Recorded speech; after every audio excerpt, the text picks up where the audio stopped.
Yeah. Sideburns. What's the word? Tell me what you heard. That info that we kicking, it be louder than some herb. Word, information, no telepathico. We gon' have to elevate your mind where you wanna go. Kiss Calhoun in the mix.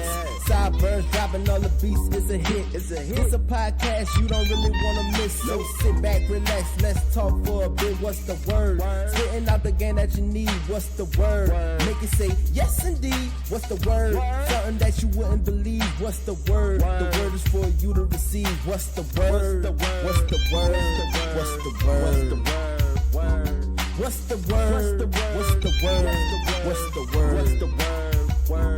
I say tune in live, cause we up in the mix, and you know we have some topics that we have to reach. What's the word? What's the word? What's the word? What's the word? What's the word? I say tune in live, cause we up in the mix, and we have a few topics that we have to reach. What's the word? What's the word? What's the word? What's the word? What's the word? What's the word? The word? What up, everybody? This is your girl, Kiss Calhoun, and I'm back in the building for another episode of What's the Word? You heard me. I'm going to start saying that as my intro now. But as always, I'm being joined by the one and only, the legendary Mr. D. John. And I'm gonna let you talk, but as a special guest today, we've been joined today by the What's the Words theme song creator, I was about to say navigator, but I meant innovator, Mr. L. Spitta. What up, what up, what up? Oh, all right. How y'all doing out there, people? It's gonna be a good episode, so... let me let D join. Shout y'all out. My bad. I guess I'm not here this week since we have a special guest. So I'm going to just put my shades on and sit in the background. In the building. Well, what's up, everybody? We are back for another week. It's exciting to have our feature artist on this episode. Special guest. It's going to be a good one, as always. Blessed to be here. As always. So let's get it right. Started. Get it popping. Yeah. So today's episode is being dedicated to those people who have withstand the test of time and gotten out of their situations as far as anything that's going on in their personal life. This one is dedicated to the people who are still standing, persevering, and doing what they need to do to get by in life, no matter how bad circumstances may be for them. So let's get it popping. How valuable are friends and families in relationships? And when we talk about relationships, we mean the family relationship, the family dynamic. How important does every role have to play? So we're gonna let you go. How important, how valuable is family in your life? Well, I'm gonna tell you this. Like, having family is supposed to be a foundation, rooted. And from the beginning of time, it always been togetherness, happiness, and just being there for one another. Being there for one another. And just like being raised in a village, you know what I'm saying? You know, because it definitely take a village to raise the... Absolutely. So, like, through every obstacle I face in life, my family always been there, you know what I'm saying? And I met family along the way that were categorized as, like, we call friends and all that stuff, but I don't look at it as friends, because after the testimony and all that stuff that I went through, and I seen my friends go through, and I've been there for them, it became more like family, and it was like a separated bond that was way like overdue to the reunion, a family reunion that I have never seen in my entire life before. Right. I mean, family is definitely important. I don't care. My biggest pet peeve on Facebook is when people say, even if it's family or friends, you got to cut them off, you know? Cut them off. You can't. One thing you don't get to do is choose your family. Right. So you can't cut everybody off just because you feel like, oh, they're not supporting or they're not doing this. Maybe it's something that you have to show them to believe it, because a lot of people are skeptical. I remember. I'm just glad that my mama never gave up on us. We've been doing this radio show, and older people are like, this not a real job. But my mom always motivated me in a sense of saying, keep going. If you say my biggest thing she always say, girl, my child got some high dream. Like, I dream high. And you have big expectations. Big expectations. She always would say that. She said, I can't wait till y'all make me some money because I know it's going to come. And it's going to manifest. You know what I'm saying? Oh, it's going to manifest because you got to keep adding, keep being consistent. But sometimes family don't believe everything you're doing because what they see you doing, they see you as just doing a hobby. They don't see your precision and your persistence on doing a hobby. Right. So family is very important in everything you do. If I wouldn't have had family, I probably would have dropped out of school. I would have dropped out of college. I would have stopped doing this a long time ago if I didn't have family that believed that this could be the next big thing. And what I do is like I constantly like tell them, like, all right, I'm making sure that they see what I do, right? Setting the platform so they can see the vision and believe everything that I say, because I'm the author of the story, and I am also the director. You know what I'm saying? So I have to make sure that everybody see and be aware so they can be like, oh, he's really doing it. Right. And that's when they step in and they be like, what we have to do? What we have to do? And I say, I thought you never asked. And I want to go back on to like what you said about not being able to choose family. And some issues and things like that, you can choose families. I just want to like pinpoint as for like, LGBTQ individuals, especially like younger children that are finding their ways of, being different from other people. And it's like when they're shunned from one family, they're able to choose another family because they, in a sense, they really don't have any choice but for somebody else to, kind of step in and give them that love that and it'll be accepted with welcome arms. Right. You know what I'm saying? Right. Well, but this is the thing. That is true. That should be a way. But like I said, everything in life that we're going through, a lot of people, humans don't understand the change because nobody tell us, oh, this is a change. We learning stuff as we go. Like you learn to be a parent as you go. And a teacher. People assume that women got it all together because they're mothers and they're supposed to be natural nurturers, but they don't know, especially like you said, a gay child coming into the mix or just a drug dealer child or a prostitute child. Sometimes that's hard for a parent to cope with because they be like, some parents think that they did things wrong. That's why. So you can't just simply always want to cut your family out because they don't understand your lifestyle. They don't understand your motives or the jobs you want to go through and stuff. Let me be honest. My last show, I said how weed influenced me, and weed is my go-to thing that helped me out in my darkest times. My mama can't stand weed. My mama don't like the fact that I smoke weed, but she still don't judge me based off of now. She might say, oh, I just can't. I can smell that from the door. Oh, you need to go. Y'all need to find y'all somewhere else to smoke. But she's not going to judge me because I'm smoking. I think that's the outcome. When a parent sees that their children is doing something out of the norm of what they would do. Right. And they can still accept the fact that they're going to do it anyway. Don't belittle or put the child down for doing something that you wouldn't do because it's not you. Right. Now, eventually, like I said, they're going to have ignorant family members that are going to just be ignorant every time you see them. But you still can't cut them off. You just love them from a distance. And that's what I do with a lot of my family.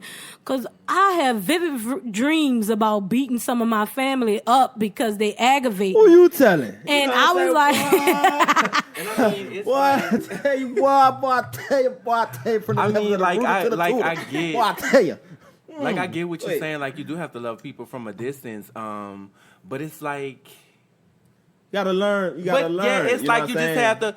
Like, certain things and certain issues, is like you just have to go with the flow with some stuff. Like, right. You're not going to always, get along with somebody, or somebody's not going to always get along with you or agree with you. Just like you say with the thing about your, mom supporting what we did, that's how my grandmother was. My mom was like that too. They would listen like... We was in the game for 10 years. Yeah, we was... Oh, Lord. They would like literally listen... every week, call in. Call in. I don't know how many times I had to answer his mama or his grandma. Yeah, I want to voice my opinion about what y'all was talking earlier about in the show, and really call in. My family members was calling in, like cousins was like, "Oh, I didn't know you do this. I'm supporting it now because you doing it. I didn't think you was really serious until they had to call in and was like, oh, they really doing it, They like, oh, whatever you need me to do, I'ma do it. And the first person that discovered my talent, was my brother, my right hand man, my ace in the hole. Shout out to the tourists out there, you hear me? Always be supporting the cancers when we go through the hardest time of depression, feeling sad, mad, all that shit. We can curse on here, all right? Yeah. We go, okay. So it happened in like when we was in middle school, you know what I'm saying? I was going to Peters right down Tunein and Broad, you know what I'm saying? The jailhouse for students. But he recognized my talent, and he was like, I never knew you rap or just have like a flow of poetry in you. And I'm like, yeah, man, I'll just be in my spare time just writing. So he encouraged me to keep on going forward. And then eventually my mom's found out. And when she found out, she just said, just put your mind to it and just apply it and just keep on going, baby. Just keep on going. And, and I've been around when L won awards and stuff like that, and his mom came and was like, I already knew you was going to win. I already believed in you, and I already knew what you was capable of doing. A good story we could tell about is when Suno had his talent show. Yeah. And y'all don't understand. If y'all would have been there, y'all would have saw, like really... Mind you, we got there late. Everybody was there, performed, and other artists was performing. And L killed the show. I really was thinking that they wasn't going to let you win. It was the last moment. He performed I'm So High. No, we like the party. We like the party. And you only had a certain time to do it. And We Like the Party was like a 5-minute song. Yeah, down there 4 minutes, 5 minutes. That was a full song. And they cut his song, right? Like the host cut his song. He was like, cut it, because he going over the time. And what happened? Greatness happened. And L was like... Who was the host? It was a guy with a bush. He looked like a dweeb. Yeah, I'm gonna call him a dweeb. He was tall. Oh, I know who you're talking about. Yes, he was there. We took a picture with him.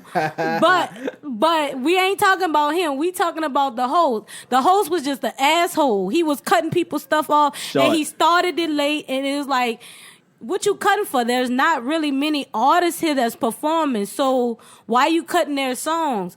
But when they cut L's song off, because he thought it was over, and the part of We Like the Party, if you want to listen to it, we're going to put the link so y'all can listen to it after, when we put it on, it's a part in the how tell them how it went. So basically, go ahead. I'm gonna let you tell your own story. After I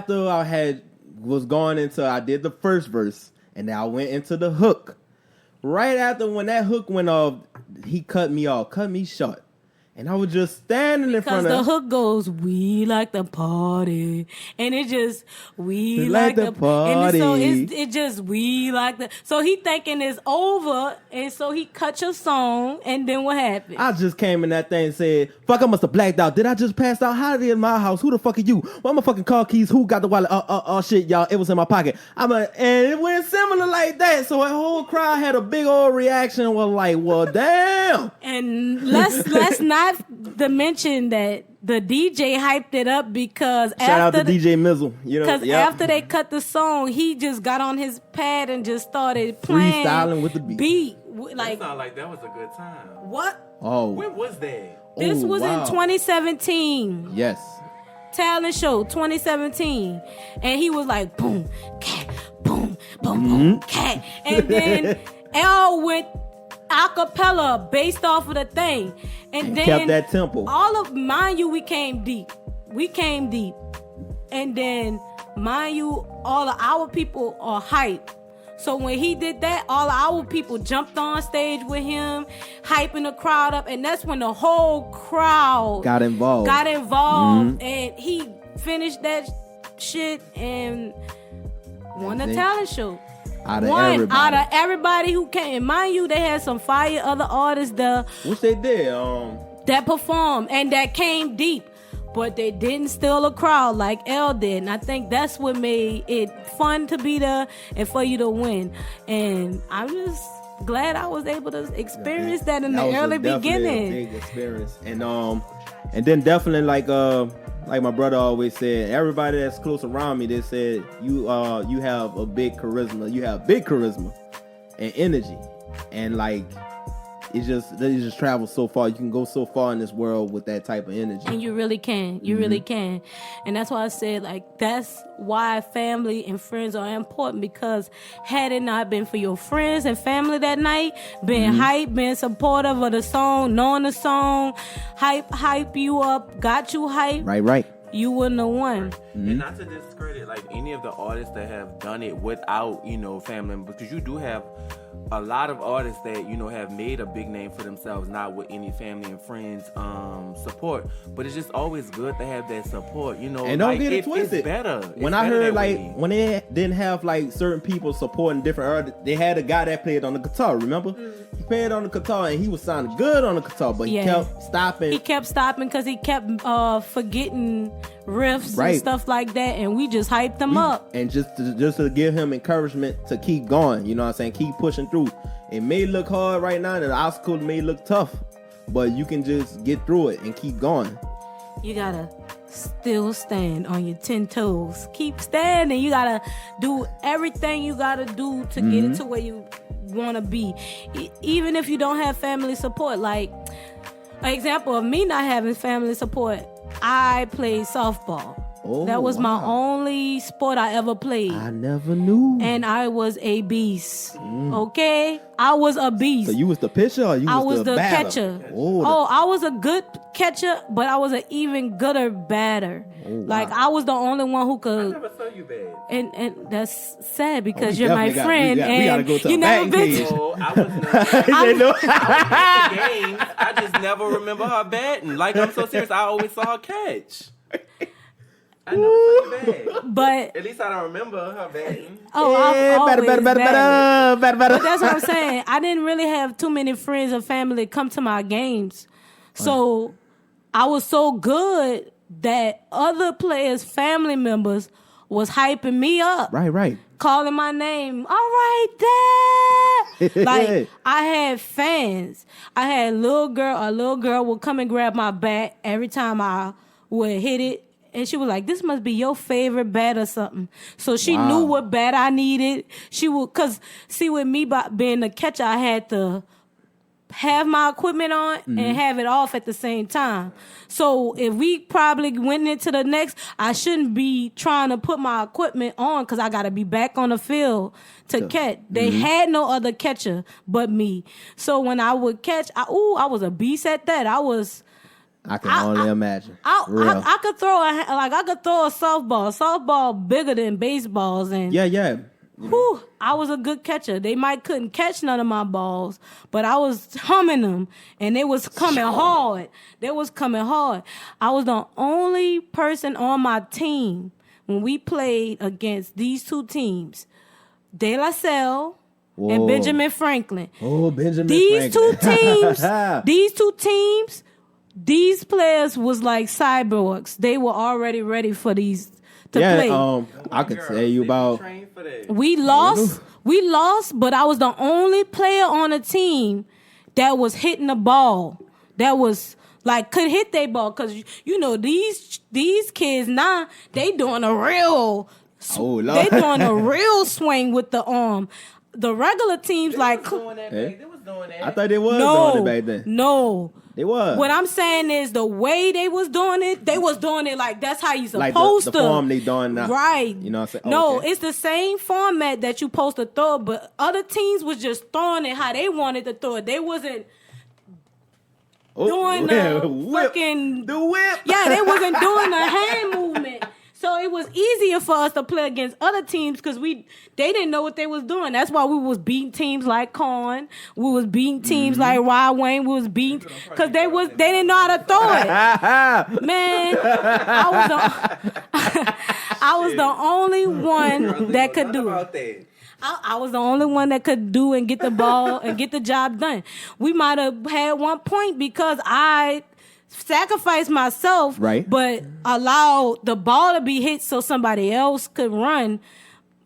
And I had fans, I had family, but friends, and my brother only came to one of my games, and he was like, and you struck out. Like, he was trying to make me feel bad because he came, and I was like, but you ain't see me the whole game. Like, I was a beast the whole game. You came at the end of the game. I had to tell him. So you don't even know what all I was doing. I had fans calling my name. At one point, I had to take my jersey off. Calhoun! Kiss Calhoun! Kiss Calhoun! Well, back in the day, I was going by my brother. Well, she was bomb, but she wasn't being called that, you know? Oh, my goodness. So we can talk about how important family and friends is all day, every day, because it's definitely important. Mm-hmm. But when it comes down to mental health and black families, that's something that needs to be looked at. That is why so many people commit suicide. So many people are depressed, on antidepressants, on anxiety medications when they coming up and on Ritalin because, you know what I'm saying? Goodness gracious. How important is family? How important is it for family members and friends to support loved ones that are suffering with mental health? And why don't majority of black families take mental health serious? I don't know. Like, well, I do know because I'm gonna tell you myself. I've been through. Speak your story. I've been through a mental depression, and it happened. It started in the tail end of 2017 when I was living the best life. I turned 27. Woo! I said it was the year of the motherfucking 7. July 17th today. Well, it's the 27 Club. And I thought I was on my way until I ran into a brick wall, y'all. So tell us, like, when you were 2017, what changed your life and started you into a downward spiral in your career as an artist and as a personal? Well, I'm going to tell you this. You know how it is, like, I smoked a lot of weed, you know what I'm saying? And I used to reach heights of elevation like I knew everything in the world until I was sadly mistaken that I don't know it all. You know what I'm saying? I'm just as lost as pretty much everybody else in this world, and we all trying to come together like the motherfucking Power Rangers in this bitch and just trying to connect. Build the motherfucking Zordon. The Zordon, the show, whatever. So, troubly, like, you know, I was forcing, like, I had hurted my brother, you know what I'm saying? Like, hurt his heart, you know, whatever, and it hurt my heart, and I shouldn't have never pushed the issue, and he wound up forgiving me. And I used to beat myself up, you know what I'm saying? Like, it's all my fault. It's all my fault. But by me having my brother by my side and my family, they stuck it through because they knew I was going through something. They just didn't know what it was, but they helped me get through. And then I remember you, Kiss. You constantly stayed in my ear, being supportive and just telling me like everything's gonna be all right and everything's gonna come back to you like it never left.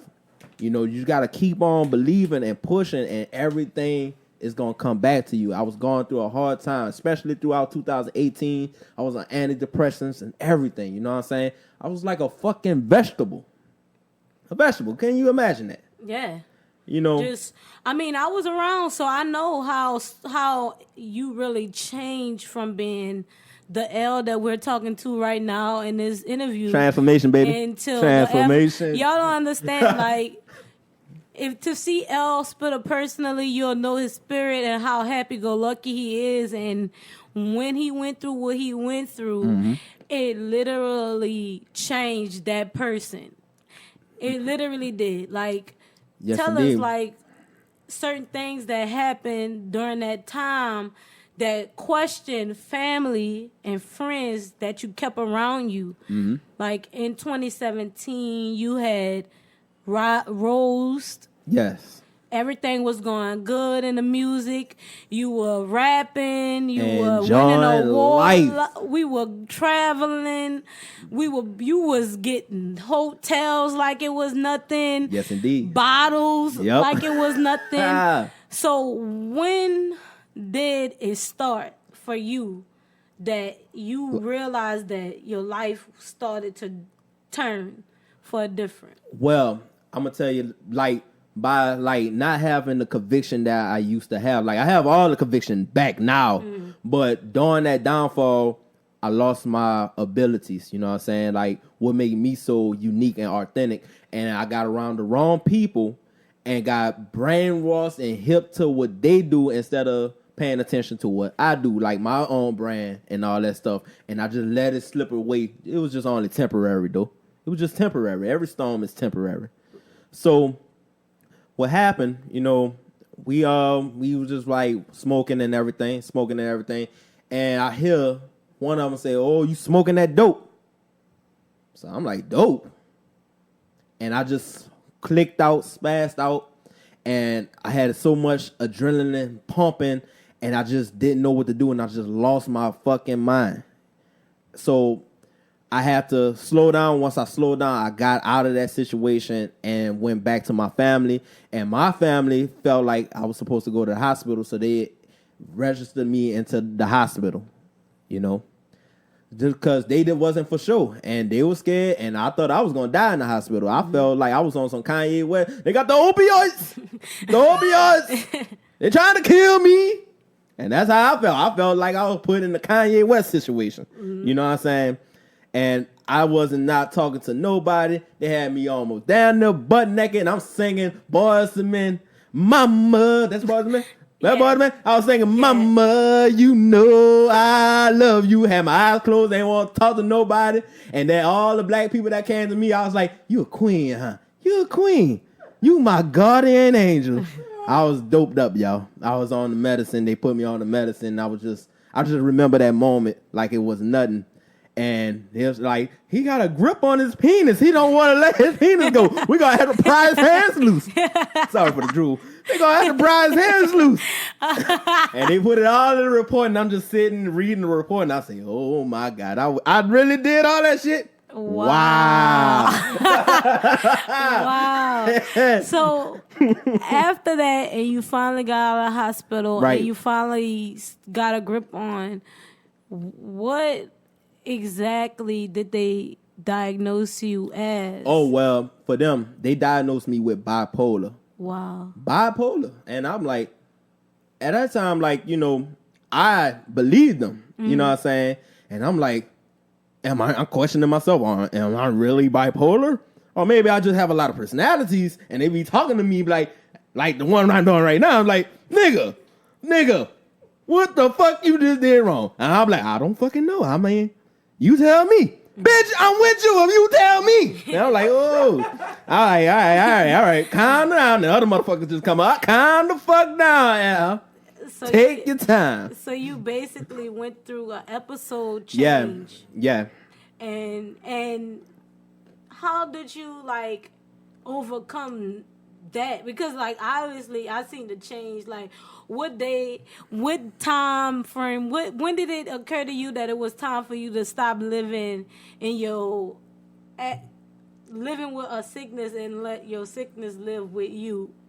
Oh, like for like the change, like how had it driven, like well for me, like in the tip top of 2018, I realized that I was going off of what other people doing, all that stuff, And I said, nah, that's not the way. You got to do it the way you always been doing it. And you the only person that understand your language. You know what I'm saying? You the only person that understand. The other people just going to see it. You know what I'm saying? They're going to see it. I remember telling you, like, the only person that other people could see you for who you are. For who you are. Right. But you never get to see it unless you look yourself in the mirror. And would they be saying that a sheep in wolf clothing or something like that? All right. So, like, they had these sheeps and wolf clothing, cloth like a motherfucker, camouflage like the motherfucking army. And they got me. Took me out. Pow. Oh, died on the spot. And then I was resurrected like Jesus Christ and walked on Hennessy water. And I took my cognac. I'm just playing. But I had to save myself. I had the people. I felt like everybody that's close to me, that's real close to me, my immediate circle, family, they are my personal guardian angels, and they know I had to be protected. You know what I'm saying? And I had to find that strength and perseverance in myself again. You know what I'm saying? To continue the marathon, like, rest in peace, Nipsey Hussle. And continue the marathon and keep going. You know what I'm saying? So I have a question. What's up? So you know, they did diagnose you as bipolar. Mm-hmm. So how do you use that to your advantage almost? Because you are very funny. And the first time I can't remember when that was, but the very first time I met you, 2016. Okay, yeah. You just had this personality that it was just like. And I was like, this dude is crazy. But like, how do you use, saying, because I noticed that you say like you just had like, you felt like these different people inside your head. So like, how do you take that as your advantage? How do you use that towards like moving forward? Moving forward with it. Well, like I take it like this, like it's my own personal gift. You know what I'm saying? And I'm the person in this vessel that's supposed to wield my own unique power, and I'm not supposed to let anybody take that power from me. And I'm not supposed to abuse it. You know what I'm saying? Not abuse it. I'm supposed to use it to help people, and the people don't want to take the help, then I gotta keep it moving. You know what I'm saying? So what I do with it now, like when they label me bipolar, it had me thinking I was bipolar. And don't get me wrong, like quote me if I'm wrong. Like bipolar, I just feel like that's just the doctor just saying what it is, but they don't really know what it is. Right. You know what I'm saying? So at that time, when they had me on the medicine and all that stuff, I actually believed it. So now I'm starting to act like a bipolar person, thinking like it's in my mind, and it was like an inner battle with myself. Right. Like light and dark battling each other inside my body. So I had to balance the two again. Balance them again and just come as one, and we got to stick at this one unit together. You know what I'm saying? Right. Mm-hmm. And I was around that time, and I was like, as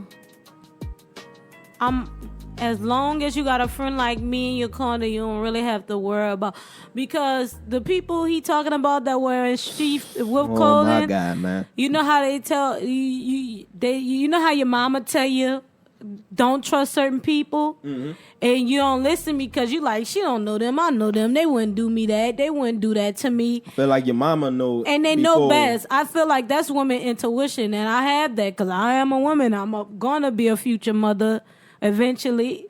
You know what I'm saying? And I'm gonna be the pat. I'm the pat. You never know, right? You know?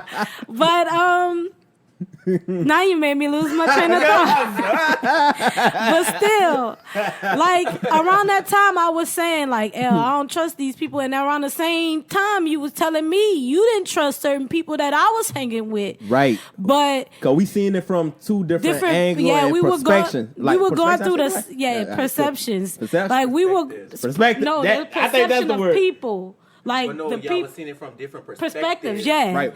But he was telling me, Kiss, I don't like these people. I'm like, I know I'm playing it smart. Like, right. I'm not being dumb, but I still was around and let them come around, mm-hmm. and they thought they could use me and do all that kind of stuff. And just like he said, you have to be in control of your own self. Right. And when I started to feel like I don't want to hang with these people, I don't want to ride in a car with these people, I don't want to be outside of no trap house with no people, because at the end of the day, my life is more valuable to me than them. I was like, if nobody don't want to be here to work, I'm going to take whoever want to work and I'm going to do my own thing and y'all figure it out. And then you know what type of atmosphere you want to be around. And after that, I staged my environment and they didn't come back again. I never seen them again. And that's why I was like, you know what? And now they asking for me. They want me to help out. But I'm like, I don't want my spirit to be conflicted because of the stuff that you choosing to do and having around your life, because that's not me. And if I allow it to be in my life, it'll consume me, because then I'll become that. And I know I'm not that. Right. So that's why I said, if it hadn't been for people like you telling me I don't try. Like one time you pulled up with, I told you the place to come and you was like, nah, I ain't gonna stay. I'm just trying to make. That's when we was, it was like by the lake. Yeah, and you area. was like, no, I don't feel comfortable around this, but let me know you safe. You safe, kids? You sure you safe? I kept checking.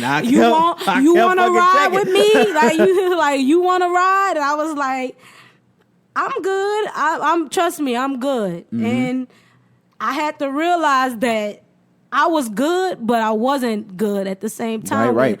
Being around people like that. And I don't have no bad will against those types of dudes or females, but I just know I couldn't. My spirit is completely different from them. And you can't be corrupted by that. Right, they're involved in things that I'm not involved in. My record is spotless. Right. But you're not about to have me with y'all, and y'all got guns, drugs, and this, that, and the other and around. That was the type of atmosphere I was in. Like, nigga, all right.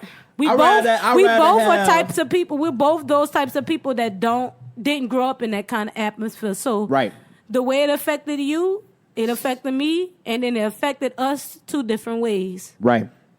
And, you know, I had to back away. And, like, once I seen it for myself, and like, I see what the type of mind games they were playing, because don't get me wrong, like, I can play a game that somebody else can play.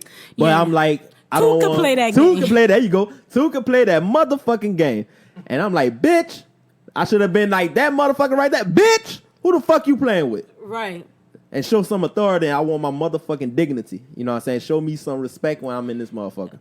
You putting your respect on it. All three of us, huh? All three of us. Shout out to Bernie. Respected a checking motherfucker.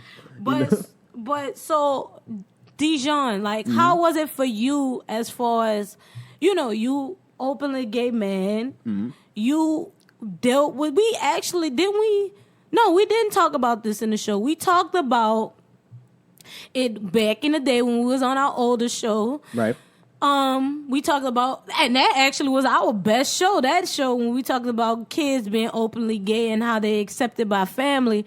Tell us your story about like how it was for you coming out as a you know, openly gay man, and how your family accepted it and embraced it. Because like you said, some kids become gay and they have to venture out into other families, and in your case, you really didn't have to, because you were embraced in a way that you thought you would have been rejected. So just, you know, give us a little 401k about your life. Not too long, because we know you, we know your story, but just, you know, just spill on how it was for you as a gay man. Like, a lot of you might have some fans listening that are thinking their family are not going to support them, thinking if I come out, then my mom or my dad, because they got some men that really say, I don't, if my son ever gay, and you don't realize that their sons are hearing them and it's scaring them to even come out even more. That's why you got people like Bruce Jenner waited till his mama was damn near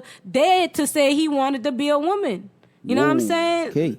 But had it been in a relationship with mother and son, right, probably would have been a woman a long time ago. Right. You know what I'm saying? So just spill your tea on how, you know, it was for you coming up and how you were embraced by your sexuality. Go ahead.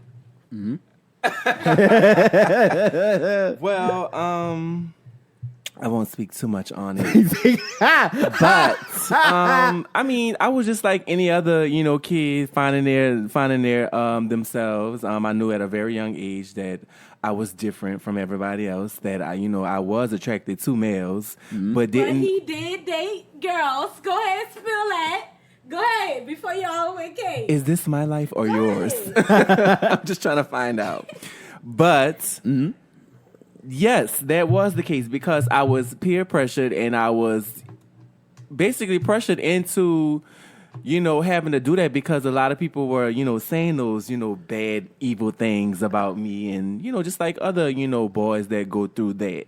So that was my alternative. That was my turnaround to date girls. But I knew that I didn't like girls, but I only did it because of perception and the peer pressure of the world. So, Right. Eventually, I did come out. I thought it was going to be the worst thing in the world. I came out to 2 people, actually. Okay. At the same time, my mom and my grandmother. And it turned out...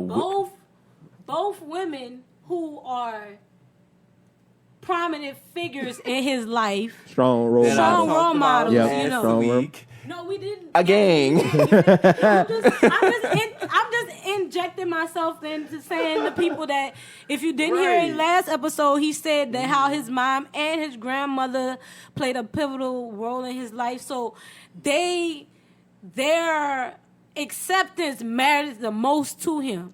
Yep. So had he put you at not, peace. See, to me, that was the only 2 people that I was worrying about. I didn't really care about anybody else, like if they knew or not. Like if you knew, you knew. If you didn't, you didn't. Like it really didn't matter to me. But that was my peace. That was my, calm to be like, these people know. Right. So it was, how that is. How Well, we 'cause, already like, well, I'ma tell you knew this. and this and I'ma tell you this. this. tell her how you was about to cry and all No, that. I did. I wasn't. I You ain't did cry. cry. I was crying like a baby. Like in front of them or like by yourself? Well, Like, actually, no, because I actually sat down with my mama and we talked about it, and then I called my grandma. Right. So she was like, "Why you crying?" and stuff like that, and this and that. It was just like the whole thing, but it made me feel much better because that's like a weight off your shoulder. Like just speak the truth. speaking Confess, your like, truth, speaking being your truth. you. So it's like for just anybody out there, it's. To me nowadays, it is very accepting than it was 10 years ago. I'm gonna say that. Cause they was on. It was That's when like I came out. I came out 10 years ago. Okay. So it's like 09. yes, 09, my freshman year in college. When it was yes. So to me, it's just it's more accepting now. Like I see, kids nowadays, it's just younger and younger, and it's like I saw this guy. He was just talking about how, his parents knew at a very young age, so they accepted it. So they basically prepared themselves for whatever turnout it was gonna be, and actually, they were right in this, in a sense, but it was like they loved their child no matter what. So, parents, whoever's listening, like accept your children for who they are. If it's Right. if it's a mental illness or just whatever it is, accept your child for who they are because you only get one, and we see a lot of children taking their lives nowadays Early. due to things like what we're talking about, mental illness and being gay and stuff like that, Or whatever it is. whatever it is. Like we just have to accept our children for who they are. Because like love I'm gonna them. tell you this, like when I was a kid, it was speculations, right? Because like the type of kid I was an energetic kid, and I attracted to everybody. You know what I'm Right. saying? So they had some little kids, like I was a kid myself, and they like hit on me and all that stuff.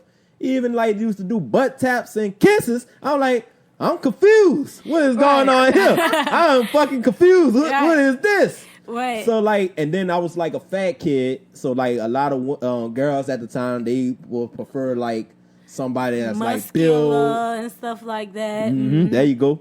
And I was like, I used to be feeling down about that. You know what I'm saying? And I had to have a talk with my moms.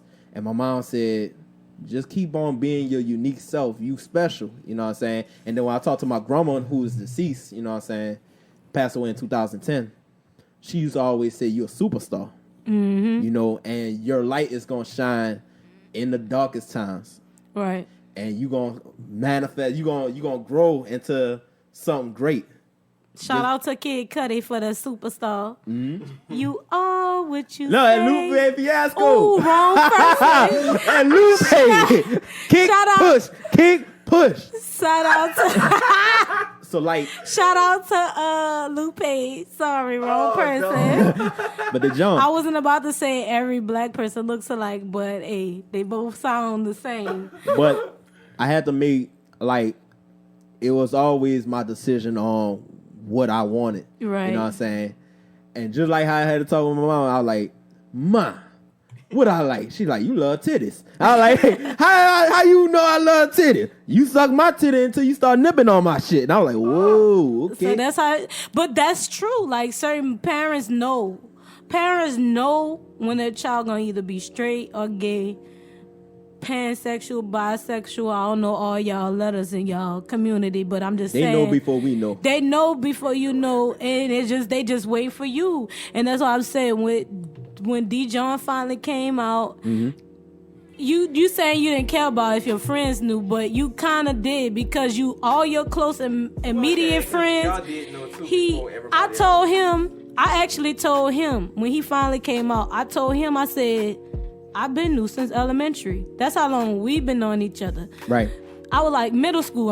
I knew since middle school, 6th grade. I knew. I was also about to fight people because they was playing with him. Right. But even in high school, that's why I said I don't like the word, sorry for the congregation, but the P word, the P-U-N-K word, and the F-A-G word. I'm not going to say it because, I ain't trying to get no strikes from the congregation. Oh, Lord. But they're going to nuke the show. Boo! The LGBTAI going to be coming after me. Detectives going to be coming after me. But still, like when he finally did come out, I was like, I already knew, but I was mad that he didn't tell me. Like direct. He told me last. Everybody else knew. I'm like, I knew you the longest. You could have at least told me first. Like I knew, and so I was like, I'm just glad that you finally get to come out. Cause like I said, when I was creating this topic, I was like, had he not came out and embraced himself, right. Other people that follow him or other people that are closely related to him comfortable now and came out and then they living in their true self. And I'm just saying, and full of one abundance. in particular, you know who I'm talking about. He is fierce because of it. And he is bold because of it. And he get to wear what he won't wear and still be looking bad, okay? Oh, Lord. So just that's how important family, friends are, because you wouldn't get a Dijon if it hadn't have been for his family, his friends. You wouldn't get an Al Spitta if it would have been for your family and friends. You wouldn't have a Kiss Calhoun if it wasn't for my family and my friends. Like, I got so many. I don't have a story like y'all have a story. Like I feel like I'm still going through it. Oh yeah, you know absolutely. Like I think we all on not the same saying time. going through it, but I'm talking about living through a life and the experience. Like I don't have an experience to be like, yeah, I remember when I got shot 15 times and overcame it and stuff. Never. But you know, I really exist in my world. Right, but the only story I have, I do. When I lost my dad, like I went through a very dark time period where I was drinking a lot, and I'm not a drinker. All my friends knew that I didn't do drinking or smoking. I didn't smoke, I didn't drink. So when my friends started seeing me drink a whole bottle by myself and nothing was wrong. Like I could drink a whole bottle of vodka and oh my God, vodka. And that's some you can't drink. Or I could drink tequila. I can't do the vodka. And was like good. Like I was becoming a person that I was not. Right. And so they was like, what's going on with you? Like I don't really tell people what's going on in my life. I just go through it. You kept it personal. I keep it to myself. Right. So I don't really tell people unless they ask me like, you looking bad. What's going on with your health? What's going on? Because I was a person that kept myself up. He know. Like I was a person that kept, like nails, hair, and once you start seeing me just look tore down, that's when you realize I was in a depressed state. And it was because I had lost my dad. And that's a tough pill to swallow. It is, especially when you didn't have the connection to begin with, and you was just getting a connection, and he get diagnosed with cancer, and the cancer was curable, but he tapped out of it. So he didn't you can't force a person who don't want treatment, but you still gotta go through the motions with this person that don't want treatment, and you gotta watch this person deteriorate in front of your eyes. And I just wasn't used to that. So when my dad finally died, I really was numb. I didn't know what was going on at that period of time. I just know I was drinking a lot, and I was listening to a lot of music that put me back into that state. Like, wow. I was drinking, and they didn't know. They know I don't drink at all. And if you see me now, I might drink some wine, I might drink some alcohol. Okay, it's like, but it's not the whole thing. It's not the whole thing. Like, I can't drink. I'll drink a beer, but I wouldn't drink the whole thing. Like, because I don't like the taste of alcohol. And I'm glad that I got out that depressant if it wasn't for friends and family. Because when I go through a depressed state, that I work a lot. Like, I put myself into a lot of work, and I was stressing myself out, put myself into a lot of things that I was a videographer, I was a photographer, I was traveling, I was just around people that were doing all kinds of drugs. I wasn't partaking in them, but I was, because I was around it, I could always be tempted to do it. And I'm glad I got myself out of that, because now I'm cleansed, I'm clean. Because that temptation is a mug. I still smoke my weed, but I'm not a big drinker. I'm going to smoke my weed and that be it. But it's still... we had to, like for me, once my grandma Bessie passed away, she was the superwoman of the family, you dig? And when she passed away, it made everybody emotional, and that's when bits and bits. I can't even get it out. Bits and pieces. My family started to fall apart, and then recently my auntie Cheryl passed away May 14th of this year, and that was also my cousin Pierre's birthday. He passed away in March of this year, and he was only 17. Wow. Sorry for those losses. And my whole family was just shook, you know what I'm saying? And it just trended all on that one day of May 14th. So I was like, damn, how do I feel about it? Like, I don't feel numb about it, because I already accepted, this is going to happen continuously, you know what I'm saying? The only thing I'll just be asking God, to give you the strength to get through it. And make sure my family has the strength as well. Because when I talk to my cousin, he lost his dad 5 years ago, and he just lost his mother. And that's a tough burden. It was just real tough. And he's he's very, down right now. So I always be talking to him to uplift him and let him know that it's only temporary. It's only temporary. And if you're listening to this and you share some of these stories with us, it's only temporary. And so that's why I want to go into why is it so hard for Black families to seek mental health?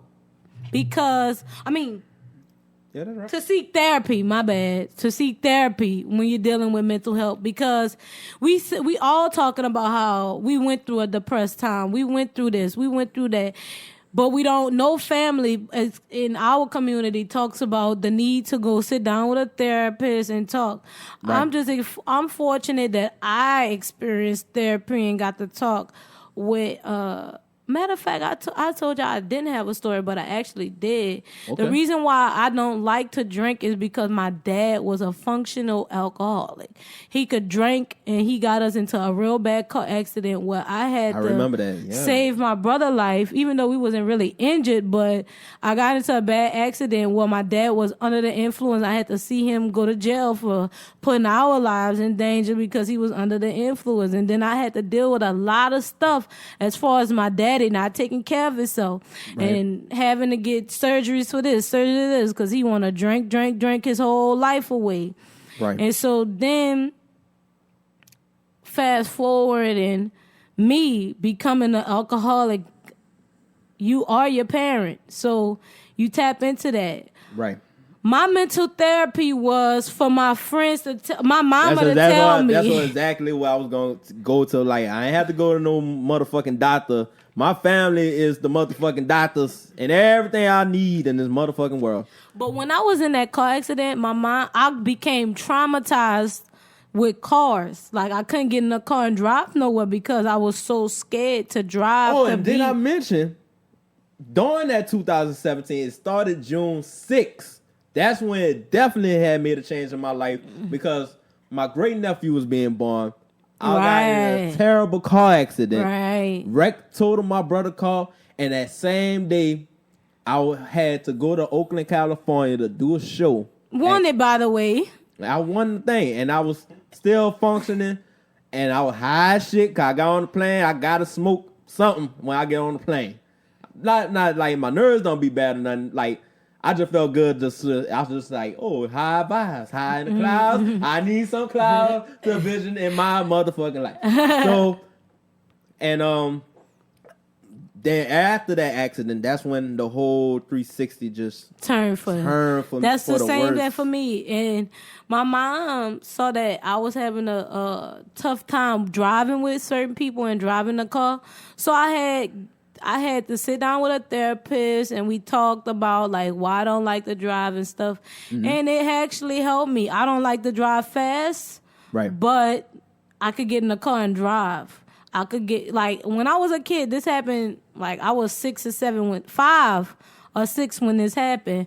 And I couldn't get in the car and drive. And then when I went to a therapist, I sat down with a therapist and talked. It got better for me. I could get in the car and drive without having panic attacks or gotta basically close my eyes until we get there. Right. And I would tell my mama, like, who we driving with, and I would tell a driver, please don't drive too fast. Like, I'm scared to drive fast, and if you ain't gonna take into consideration that I'm scared to drive fast, then I'm gonna tell my mama on you. I'm gonna tell my mama. Tell your mama. So like I said, it's something we need to talk about. We need to have more not if you don't have to always go seek a therapist. Right. But sometimes therapy could be family, like a big family interventions. Yeah, you know like let's just talk. Let's put everything on the table. Why you acting out in school, Tyrone? And then Tyrone tell you, well, this whole time somebody bullying stole me. My milk carton and are being bullied. My tray, and I ain't do nothing. And I wanted to drink my chocolate fucking milk. These motherfuckers fuck with me every day, B. When I swear on my life, when I get this motherfucker, we gonna ATL stomp on that motherfucker. Shout out to wait, what movie that is? Yeah, man, I'll try to do a little bit. Wait, what movie? Paid in Full. Yeah, Paid in Full. I was like, that sounds familiar. I already said Kid Cudi and Lupe Fiasco got them mixed up, so I didn't want to get this one mixed up. But yeah, definitely, like, it is very important to have those people in your life that's going to help you. You can have family talks. Like, I know for me, every time I come home from school, I tell my mama my whole day, even if it was a bad day. Running it, because that's your ace in the hole. She going to understand. And one time, I had a bad day. So, one time, I was, I'm a clowner. I was making a joke using Martin Luther King's voice. I didn't know, because if you in school, you don't know Coretta Scott had just died. So I'm making a joke. That's how I felt for B.I.G. When he passed away, I broke down into tears in the kitchen. My mom was like, but I was making a joke using Martin Luther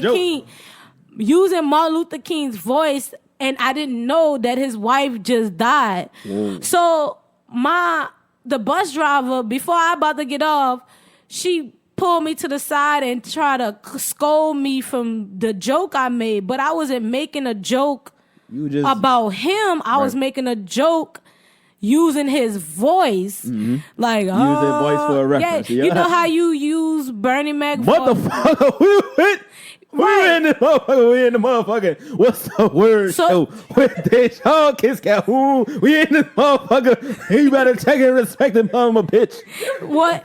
That's pretty much what I was trying to do using You know Martin they Luther spirits King. live through us. Oh, that lady scolded me and told me, and you, how you black in this and you making jokes and stuff, and his wife just passed. I was like, well, I didn't know. I didn't know. You didn't know. And we was just making a joke. We wasn't making a joke about him. We was using his voice, just talking like him. And like, she got mad.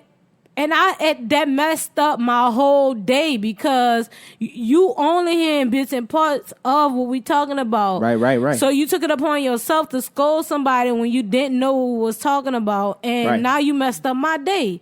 So I went home. I told my mama the whole story. Long story short, she wasn't our bus driver no more. That we had a new bus driver because I was like, she was wrong for that. First of all, she wasn't minding the business that paid her. Shout out to Nicole. Shout out. For the minding that business that pays you. She wasn't minding the business that paid her, like riding a school bus. She was all into a child's conversation and try to chastise somebody else's child. And let's just say she was in my bus driver after that. Because when you tell your parent, your and parents gonna take all the power in the world. I'ma get that mother. I'ma get that bitch. Shout out to black mothers across the world from always supporting their Black kids. moms ladder. I said ladder. Black moms matter. For real. But before we close out this topic, because we could talk all day again about these topics, from the male's perspective, y'all too. Okay. Black men and mental health, the tough complex, having to be hard all the time and not being able to show emotion. And what ways black families help cope with understanding mental health? And like I said, I think as far as the mental health situation, black families do that pretty good. Yeah, like, do well. I don't see no other culture or race handle mental health the way Black families people, handle it, and just children in general, of how to raise families. And because do y'all know that when you come out gay in certain cultures, like Indian, you get executed. They kill you. Like if you India, male or female, they will kill you for being tragic, gay. You know Jamaica, they'll kill you for being gay. Asians, they'll disown you for being gay. Just anything that's deviant in the classes of their religion. Right. So it's pretty, black families handle that, because I don't know how, we got at least one gay person in our family. We got one crackhead. We got one thief. And all grandma was like, oh, he just a little sweet, but that's my baby. Come here, Tyrone. Come give grandma some sugar. Girl, Tyrone in here. Don't leave your porch because he's still. But she still love him. But when Tyrone come in the house, all the dishes put up. Like, what are spoons at? We got one spoon, Tyrone, one knife, and one fork. That's all we got. And right now I'm using the fork, so get you a spoon because you steals. You know what I'm saying? So I'm pretty sure that black families handle this aspect pretty well. But as far as the tough complex, black men being told and taught that not to be soft, not to cry, not to do this. Like, I learned something like from Eddie Griffin. You know what I'm saying? Eddie Griffin always said, all right, you're a man, you got two balls. You got to have one side for being the provider, and the other side have to be protection. You got to balance them two together. And you don't have to be hard all the time. You got to let some of that energy go. You can't have the bottle emotions. You know what I'm saying? See, I used to have that shit bottled up, and I used to be hurting myself on the inside. But when I released it, I felt better. You know what I'm saying? Especially around my family that cared about me. You know what I'm saying? I told them from the beginning to the end the same way multiple times, and they just kept on saying, it's all right. We here for you. You just got to handle your business and get back to your higher self, higher self of whatever you want to call it. It's just up there. somewhere. I personally do not like that tough complex that black men are not to be, soft or, express feelings. I saw this something a while back, and I want to say it was an interview that Beyonce did with Vogue. Okay. And she talked about like how, the challenges of raising a son. She have twins, and one's a boy and one's a girl. So she was saying how she would not teach her son not to be able to show emotion and to cry and, to, just things like that. And it just really like, grinds my gears when I see black parents saying like, stop crying or boys don't hug and all this shit dap and like no, like to me it's like we're setting our children up for failure when we teach them these things, because when they get older and then they are in relationships, they're not able to express themselves to their wives, because they're so hard on themselves and not being able to express how they truly feel. So I feel like we're just setting our black young men up for failure when we do things like that. We need to stop doing that and let them express themselves. Let them cry. Let them express yourself. Shit, nothing is wrong with it. Right. And that's true. But not only that created a whole culture full of men that's overly masculine. And it makes it hard for me to find a partner because all the men are either too overly masculine, tough or they extra soft. Yeah. And there's nothing wrong with that, but because it's no balance, it makes it hard for an alpha woman to go with the flow because they don't know, we don't know, you know what I'm saying? And it just make it hard for women to get the men that they need in life. And I be seeing a lot on Facebook where men do a lot of feminine stuff on Facebook now because they was raised a certain way, go straight to Facebook and give their whole 401k about some life. And I'm like, dude, you should be venting to somebody other than social media. Vent to somebody closest to you where you could get the understanding. Right. They got so many men on social media that just tell their whole business out on social media because they were raised a certain way. You know what I'm saying? They not in tune with telling the person how they feel. They'll go to Facebook and tell a person how they feel. And it's how the person's supposed to know how you feel if you're not directly tagging them or stuff like that. So please, parents, teach your sons how to balance both. Be masculine, but also be that feminine side too. You need both. Right, you need that's the two co-creators of this whole universe. And that's why a lot of men don't know what empathy is or to show compassion for certain things because they too strong, they too hard. Right. You know what I'm saying? They don't look at your situation as being coddling. They're like, man, if it happened to me and I sucked it up, then you should suck it up. But you shouldn't. You messed up just as much as I am for even. And I have a lot of friends that's like that. Actually, one of my closest homeboys was talking about this, and he was like, somebody told me I'm just too masculine. And I was like, are you too hard to read? And I was like, 'cause you are. You are too hard to read because of whatever happened in your life, you bottling it up and thinking that that's what a man's supposed to do instead of voicing your, look, I don't like how you treat me. Let's go for a relationship standpoint. Mm-hmm. A lot of men don't know how to tell the women that they want how they, it's different for a woman to be like, I know he my husband, I want him, and he gonna have my children. We gonna get you eventually. Mm-hmm. But for men, it's hard for them to be empathetic and tell the woman that they like that how much that person means to them, how much they mean to them. And I my homeboy was just, he'll come vent to me about stuff that he should be venting to his girl. Because now you telling your friend stuff that I should know. Right. It's supposed and, to be. And she should know how you feel about this stuff. Mm-hmm. You should make that decision because I'm going to always feel a different way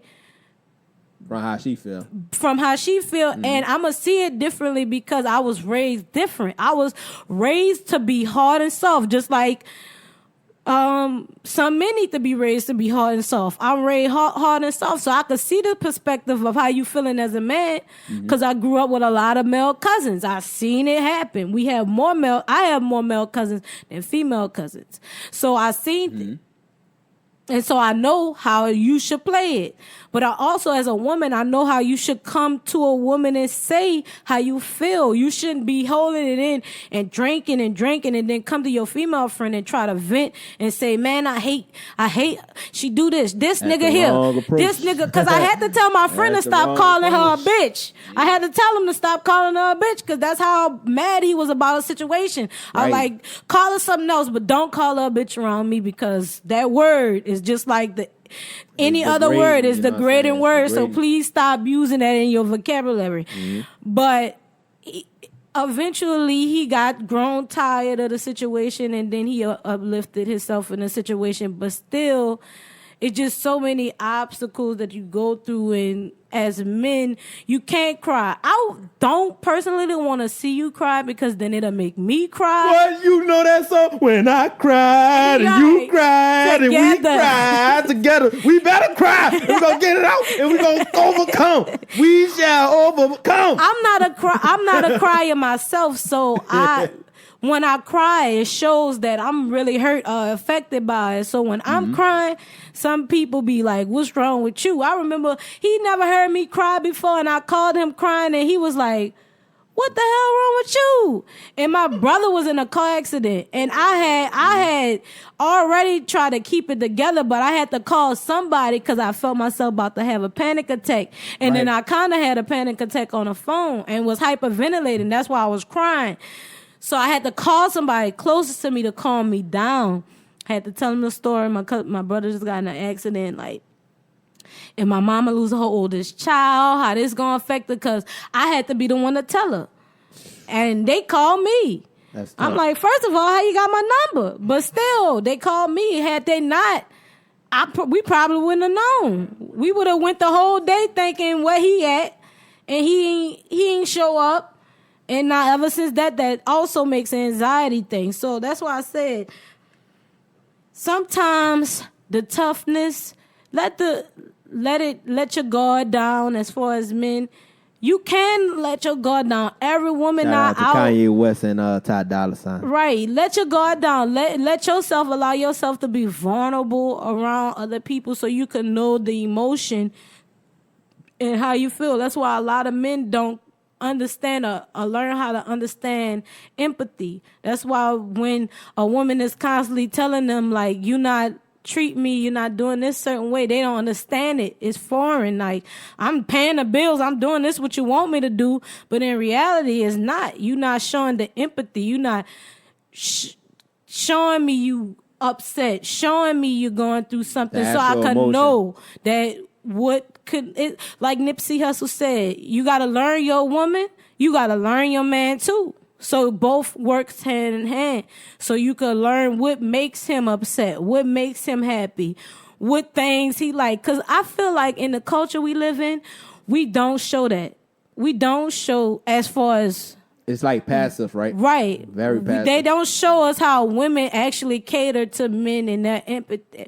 Trying to show... We do it a lot, but they don't show it how, as far as how men receive it and how they do so much better with that. Mm-hmm. Because like I said, Steve Harvey is one of the masculinest men I've always seen, and he'll cry in a minute. And when Steve Harvey cried, that's how you know either he really feel a gratitude and it hit him in a certain way. Well, like they had this lady, a gospel lady, came and said she would have never got through what she got through if it wasn't from you, Mr. Steve Harvey. And he was crying, like he was crying. He was trying to hold them tears in, but he was just like letting them go. And I was like, I seen men try to hold in tears, and I'd be like, man, let it go. Like, you gotta let it go. You gotta let it out. I had to tell a person right here, Mr. Dijon, to let it go sometimes. Right after his grandmother passed, he was holding a lot of that stuff in. We was drinking, and I was like, man, let that shit go. and he cried. Like, and he got a lot of female friends. So as far as females, we very gradual. We all came together and was like, it's all right. You know, you're going to get through. We all lost somebody who we really care about. My eye is burning. But we all lost somebody who we really care about. And if you keep holding it in, you'll never get the closure you desire or just learn how to cope with the death of losing somebody closer to you. So I'm glad that he had friends, as far as female friends, that told him it was all right. But it's always females that's going to tell you. This is a question for both of y'all. All right.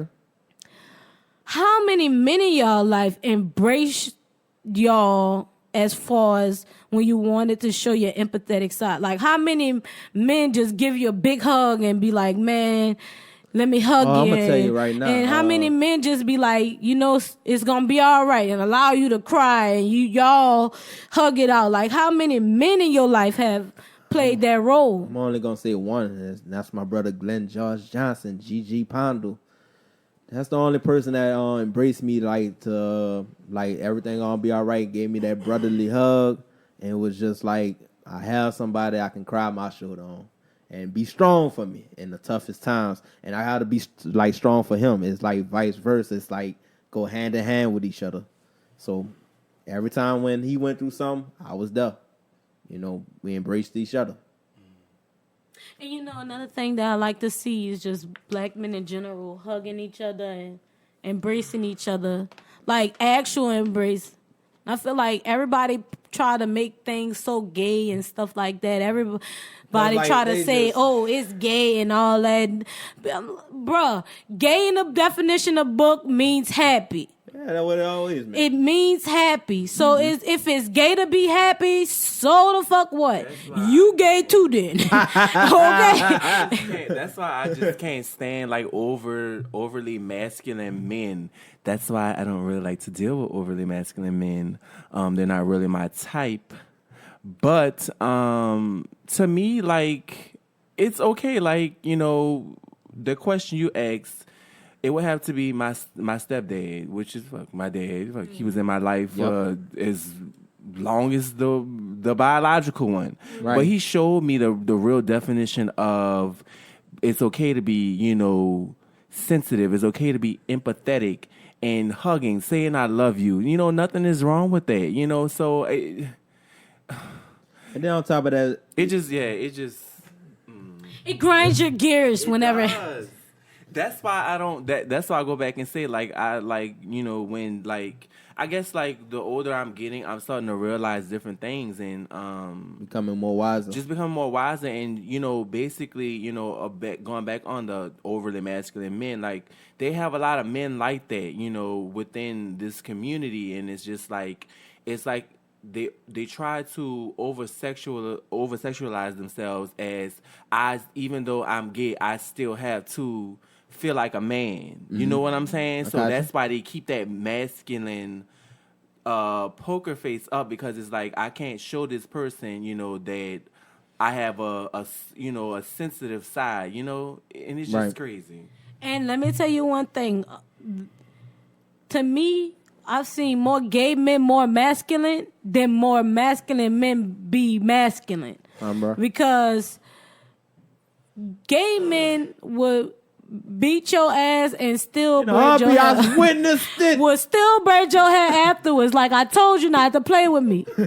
Now come on, and you blooded up but men, regular men will go and be beefing with men for years, and then you won't see them together, and then all of a sudden you see them together again, and now it's like fraud to me. Right. Like, embrace your brother, whether it's beefing or not beefing. You could disagree and still love your brother. Don't push away somebody just because they feel different than you. They understand things different than you. They cry more than you do. They laugh more than you do. We got to stop as a people, black, white, Asian, Mexican, whatever. We have to allow boys to cry, show empathy so they can be So they can know things when they have children. So they can know when they son going through the same thing and he crying and he don't understand it. And you could tell him it's okay to cry, son, but we're going to get through it together and we're going to learn how to deal with it together. Right. But like I said, we can go on and on about this. But the tea gotta be spilled, okay? Because Dijon done drunk his tea and it is And I spilled. gotta pee. Y'all say tea? I gotta pee. Yeah. But yeah, like still in all, like what's the tea? Spilleth the tea, Mr. Dijon. Because it's piping. So we got Nicole Murphy. If y'all already didn't get to see what was going on, please spill the beans about what was going on with the whole Nicole Murphy. Last week, she was caught kissing somebody who she claimed was a close family, a friend, but we all knew that was a lie, like Maury C. DNA test proving that was a lie. So what's the tea? Spill the tea. So Nicole Murphy is just now she's apologizing about what she said was a close friend, but in all reality, well, family member, but in reality, it wasn't. So Nicole Murphy trying to steal away married men from their wives is nothing new. So says Lisa Ray McCoy, who claims... Shout out to TMZ for the info. Who claims to have personal experiences with her, but NM's calling BS, denying all of it. We got the Players Club actress Wednesday in LA shortly after Nicole issued her apology to Lila Roken after being photographed kissing her hubby Antoine Fuqua, and she didn't hold back one bit. She claims her then husband and Nicole were hooking up. LRM was married to Turks and Caicos politician Michael Misak from 2006 to 2008. Masik, whatever, however you say his name. He was the prince of the Caicos Islands. Yeah. That she married him, had that big old wedding on BET, and we thought Lisa Ray had then finally became our first black princess. But go ahead. So during which rumors were alleged infidelity between Nicole and Michael surfaced, while Lisa Ray says they were more than rumors, she says they were facts. A source directly connected to Nicole tells us Nicole denies Lisa Ray's allegations. According to the source, Nicole says it's not true, says Lisa Ray's been saying that for years. There's no truth to that. Lisa Ray is also outraged at Nicole for the Antoine Fuqua situation, calling BS on Nicole's initial comment that it was just a family type kiss, and then pivoting, saying she was sorry and didn't know he was still married. Lisa Ray says Nicole full well knew Antoine was married, and it was a gross betrayal of trust. And then there's the subject of home wrecking. Lisa Ray doesn't quite go there, but her accusations are mighty close. Lisa Ray commented on an article about Nicole and Antoine saying, "Girl, at Nicki Murphy, you went after I am Layla Roken husband too." Shaking my head, so wrong again. My whole thing about this whole messy situation is, Nicole, for one, don't nobody kiss their family members. You have people that kiss their family members on the lips, but not passionate how you doing, girl. So you need not two different angles, sitting down and standing up. Like, girl, find your own man. So this my thing is, it's just the fact that she got caught and now she's trying to pivot and she's trying to basically cover it up and say it's something else. But my thing is, girl, if you're sleeping with married men and that's your thing, own up to it. Like, don't. You better just step up to the be a big woman. Plate. Put your big girl's drawers on and then just handle the backlash that you're getting from it. What y'all think about this, though? Well, you already know my 401k about the whole Nicole Murphy situation. I feel like, girl, get your own man. Like, okay. Like, come on. Like, I mean, look, nothing ain't wrong with getting somebody else's man. Right. And let me rephrase that. Okay, because people are like, girl, let me take notes. She said there ain't nothing wrong with that. Hold on. when they're divorced. Not and if they've been separated for years and no emotional attachment. But we all know men. We know men lie to get what they want, and what they want ultimately be sex from a beautiful woman like Nicole. He done probably told that lady, yeah, me and her been separated for 15 years, and even though they've been married for 20, we didn't stay in the same bed and all that stuff. But word on the street is homegirl have lupus, and he been cheating on her with Nicole this whole time, and she thinking her marriage is good, and then TMZ tell her, baby, you want to go check them DMs, okay? But at the end of the day, and just like I said, remember they had a man who left his wife when she was sick and had got with a whole nother woman and stuff like that. Like, that's just wrong. Like, you supposed to ask questions, period. As a woman, you supposed to ask questions. So how long y'all been together? Okay, y'all, how long you said y'all stop messing with? Okay, so y'all stopped messing in what month? 2000. What year? when her birthday is? July. When his birthday is? Like, like you gotta ask questions. Like you can't just like, oh, y'all been together, let me kiss you. Yeah, you don't kiss no, but men lie, women lie, but still in all, he married. You shouldn't have been messing with somebody that's married because, like they say, what goes around comes around. Shout out to Beyonce. I got that one right, dude. What goes around, come back around, my babe. That what you said, babe? No, yeah. She did say that. But girl, Lisa Ray. Oh, you did both at the same. Yeah, it's the same thing. Oh, so Lisa Ray did say, like, girl, you mess with my man too. Like, stop lying. But they said, Lisa Ray, they said they ain't got no info on you. You might, come on now. Now you better not be trying to just jump. Don't add. Yeah, don't be me too. He cheated on me too. She cheated on with my husband too. But Jordyn Woods talking about people taking other people's man and just getting caught with other people's man. Jordyn Woods was caught with another one of Khloe's Kardashian men in a nightclub, right? Oh, so spill the 401k about Miss Jordyn Woods and being spotted with Harden. Okay, so this one is coming from TMZ as well. Jordyn Woods likes what Khloe Kardashian likes. Stars on the hardwood because she's hanging with another of Khloe's exes. Kylie Jenner's former bestie danced and smoked hookah alongside NBA star James Harden in Houston Wednesday night. And if they're not keeping track, Harden's another ex-boyfriend of Khloe's. We're told Jordan and James were partying together at Belly Station and were cozying up in the same booth. At one point, Jordan stood up and danced in front of him while taking a hookah hit. We're told the two have hung out in the past, per Khloe's split with Tristan, and Jordan alleged told friends Khloe was cool with it. Our sources say Khloe never even knew about it. What's unclear is if Jordan and James have taken it a step further. Khloe Kardashian took to Twitter and said, "Why are you lying at Jordyn Woods? If they're going to try and save yourself by going public instead of calling me privately to apologize first, at least be honest and tell the about truth. your Tell story. the truth. By the way, you are the reason my family broke up."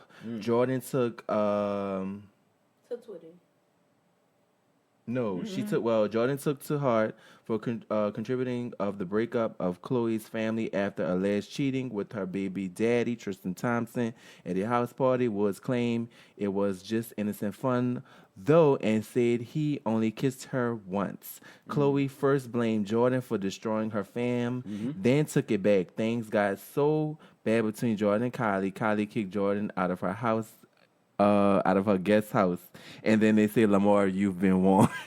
You've been warned. My thing with that as well. It's the same thing with Nicole Murphy. My thing is, girl, if you're gonna sleep with people, man, like own up to it. But to me, this is different. Right, I'm about to say. Because They're not married. And James Harden and Khloe Kardashian are not together for like a split second. So he is up for keeps. Like, you know, what they need to realize is in that type of industry, everybody dates the same person. It's just like now, like everybody dates the same girl, everybody dates the damn boy, everybody sucking, eating the same damn person you didn't suck and ate. So my thing is, Khloe, you cannot get mad. Don't blame that girl about your breakup. Your man is a hoe. He been a hoe and he gonna always be a hoe. And we've been trying to tell you that, okay?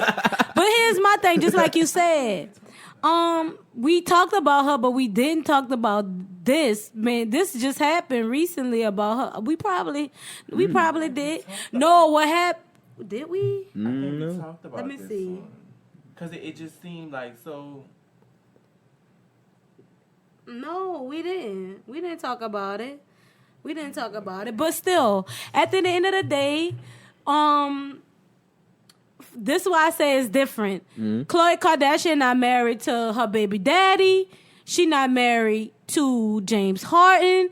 So if let's fast forward. You can't blame the girl for something your boyfriend, who's supposed to show the most loyalty to you, did. He kissed her. Just because it was her, you can't blame her. It's so easy to blame the person like Nicole and her because they're the person who should know better. But you gotta blame the husband who stepped out of his marriage, who knew he was married, who knew you was sick, who knew all this, and you gotta blame Tristan Thompson because Tristan Thompson been cheating, and everybody tell you that basketball players like that's in the limelight think they could do what they want to do. Think they could just go sleep with girls and nothing ain't gonna get back. Nobody ain't gonna tell you until them girls get hooked on that piña and be wanting it more and then get you in trouble like Kevin Hart. Kevin Hart wouldn't have got in trouble if they would have kept it on the hush. But obviously people want what they want. But just like I said, you can't keep blaming Jordyn for wanting your man because you never was married to James Harden. He got open field to be with whoever he want. He wasn't married to Tristan either. And she not married to him. The only person she married, and look, that boy, what's his name? no, Reggie Bush? No, that's Chris. That's Kim. Oh. That's the wrong K. But here's what it is. She reaped what she sowed because when when they got together, Lamar Odom was in a whole relationship and he left his baby mama to be with her and married each other in 30 days. Didn't know each other, didn't know nothing about each other, married each other in 30 days. And then she found out he a whole crackhead. But now you getting done what you did. So what goes around, come around, baby. You can't get mad at Jordyn. That's why I'm going to stay at home. Whoa, whoa, dude! I'm not trying to be like Khloe out here stressing and crying because my man cheating on me when all the time that I was doing that with other people. Yeah, man. Right. Let's call it what it is. A pot always trying to call a kettle black. Right. Like, my thing is, if you're going to do it. Like, don't do it and then, like, try to hide face up. Like, oh, girl, I'm sorry for doing this and I didn't know. You knew. You fucking knew. Like, that's my whole thing. Mm-hmm. But moving on from these cheating assholes. You skeezers! Lil Nas X has made history with the longest number one album. And I recently read that he really put his whole heart and soul into this album. That one song, he found the beat on YouTube, one of those YouTube free beats that you could do. He wrote the song, long story. I'm telling the story. I'm gonna let you read more. But he had a limited amount of time to get up out of his sister house. He was sleeping on his sister couch, and he took the beat. He made the beat into what it is, the longest running number one in history. Not black history, not Asian history, not Mexican history, white history, in history. And so you mean to tell me he don't deserve that country music award by now? Oh, he need that. He need that. He definitely need that. He didn't succumb all of the wannabe country stars and stuff like that ain't never had a long. And your first song, number one. On all charts. On all charts. The longest running song. He didn't outbeat Mariah Carey, Beyonce. He didn't, all the greats that we listen to right now. His one song is the longest top charted. He got other songs that people don't even listen to. Like, I just heard, I was like, that's him. They like, so yeah. you mean to tell me he outbeat Baby Shark? Baby Shark. Do. Oh.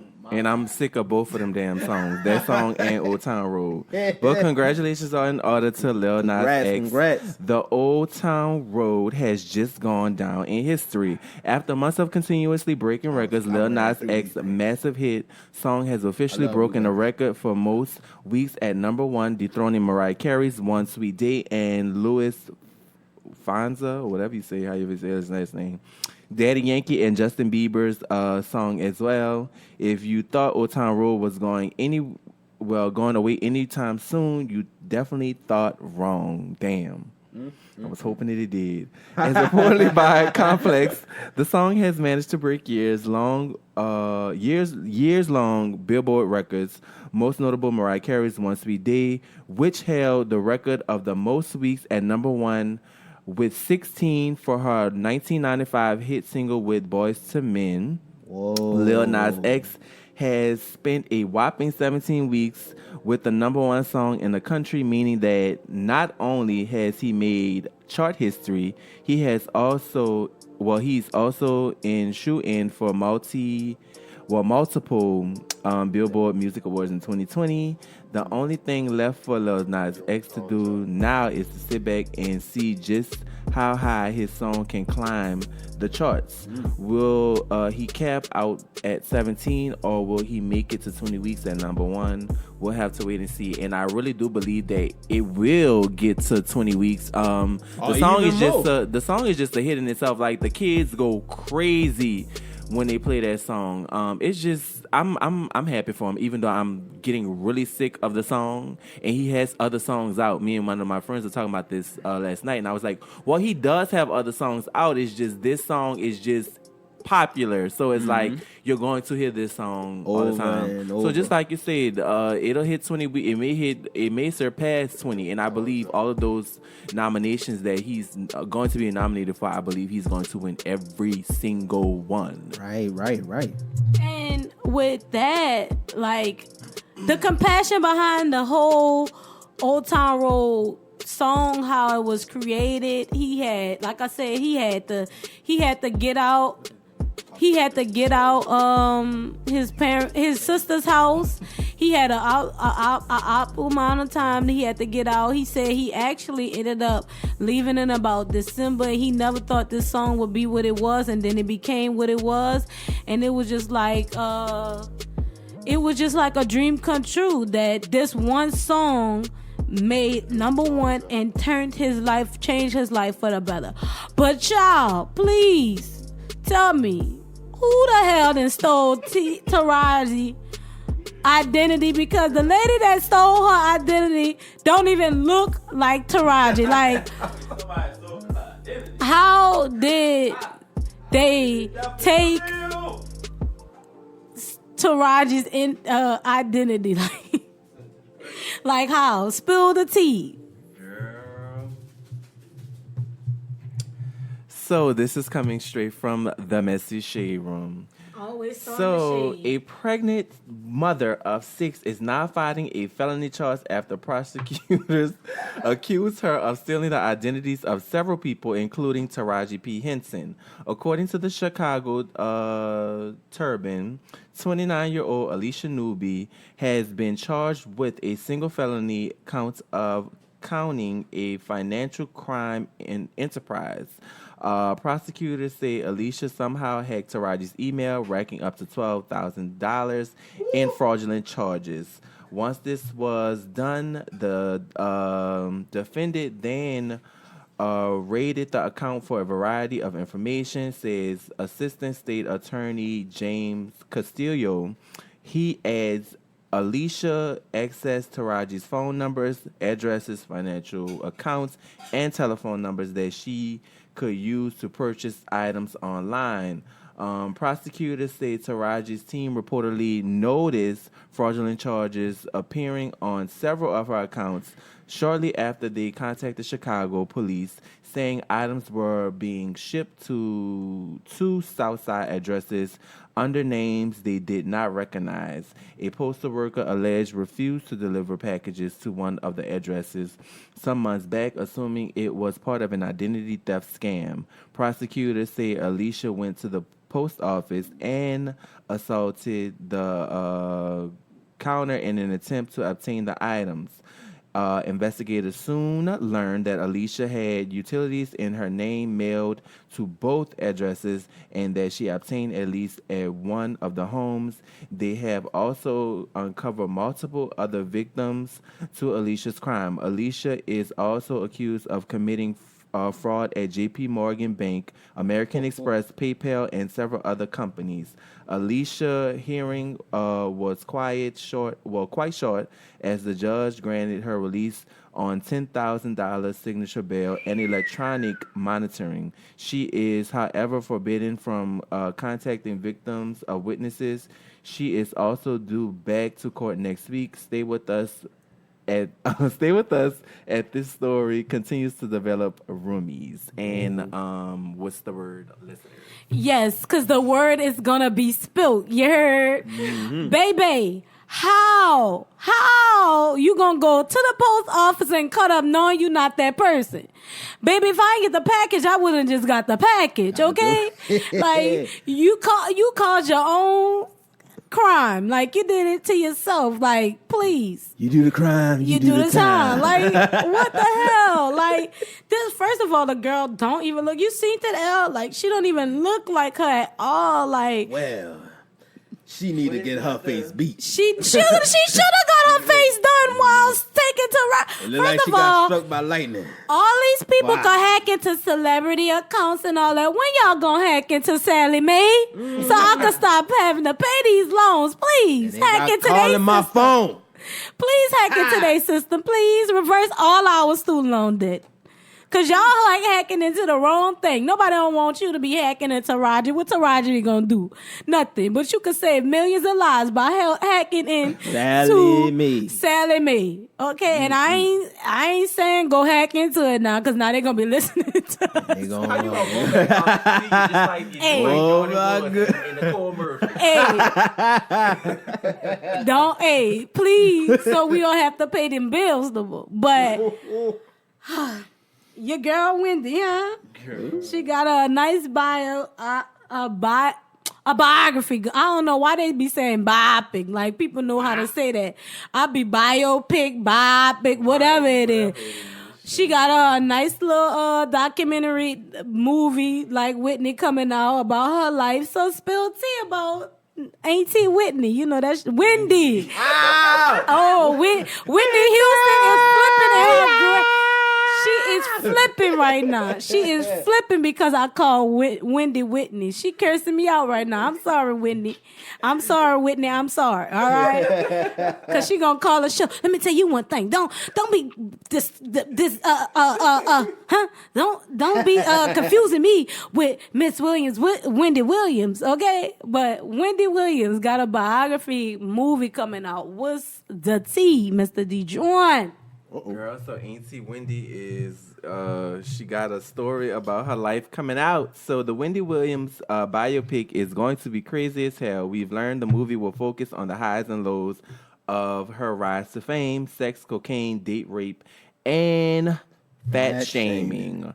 Lifetime sources tell TMZ the biopic spans her life from ages 10 to 55, covering super intimate topics like the coke habit, sex romps, fat shaming from her family, and a never-before-told story of date rape at the hands of a topping artist. Also on the table, according to our sources, her experiences with racism and sexism in Hollywood, details from her marriage to Kevin Hunter, as well as her divorce and her relationship with Monique. Wendy and Will Packer will be producing the biopic.